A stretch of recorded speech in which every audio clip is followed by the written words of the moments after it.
wabarakatuh. Perkenalkan, kami dari kelompok 3. Di sini kami ingin membahas tentang pengaruh kebudayaan luar terhadap kebudayaan Indonesia. Saya sendiri bernama Mutia. Saya Zahratunullah. Nah, 1. Pengaruh masuk budaya asing di era globalisasi. Definisi kebudayaan, budaya atau kebudayaan dari bahasa Sanskerta yaitu budaya, yang merupakan bentuk jamak dari budi atau akal.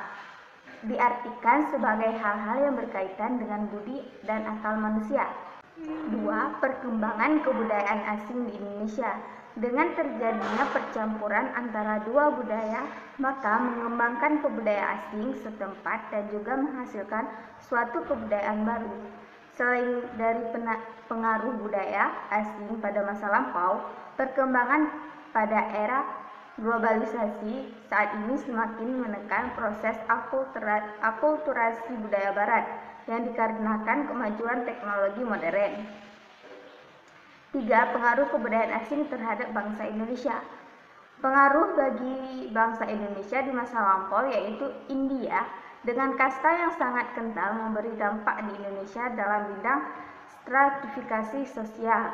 Sedangkan di Cina dengan ciri khas kulinernya yaitu mie telah merambah dan menjalar di Indonesia.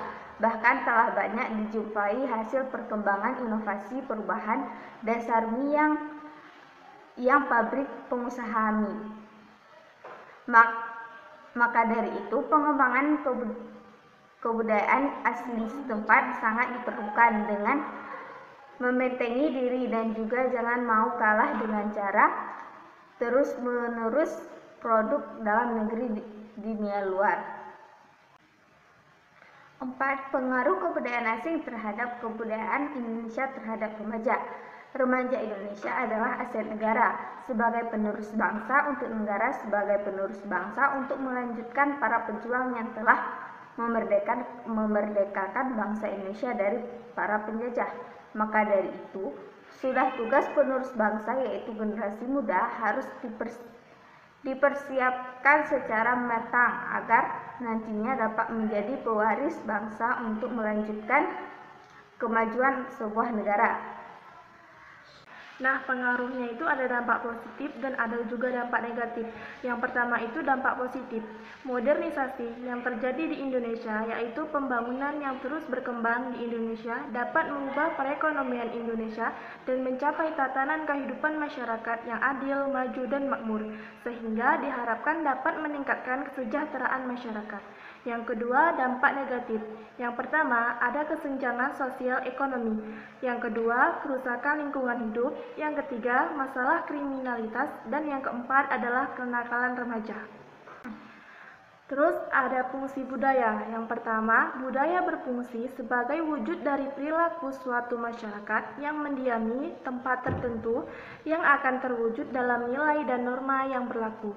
Yang kedua, budaya berfungsi sebagai ciri khas yang menandakan karakteristik suatu masyarakat yang menempati daerah tersebut. Dan yang ketiga, budaya berfungsi sebagai media untuk melengkapi kebutuhan hidup suatu masyarakat tertentu yang dapat terwujud rumah, senjata, bahasa, baju adat, makanan, lagu daerah, dan lain sebagainya. Terus ada ciri atau karakteristik kebudayaan. Yang pertama, diciptakan oleh sekelompok manusia. Yang kedua, berupa ide atau gagasan. Yang ketiga, bersifat dinamis atau mengarah ke perubahan. Yang keempat, diturunkan dari generasi selanjutnya. Yang kelima, merupakan norma yang berlaku. Dan yang keenam, kepercayaan masyarakat setempat.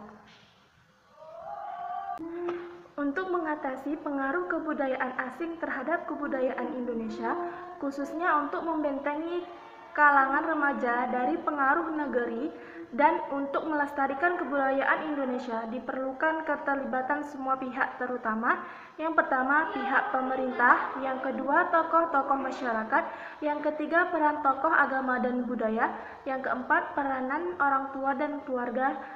Semua pihak tidak bisa bekerja sendiri, tetapi harus saling bekerja sama untuk mempertahankan dan melestarikan suatu kebudayaan Indonesia yang terjadi identitas dan jati diri bangsa Indonesia. Hanya ini yang dapat kami sampaikan, lebih dan kurang kami mohon maaf. Kami akhiri. Assalamualaikum warahmatullahi wabarakatuh.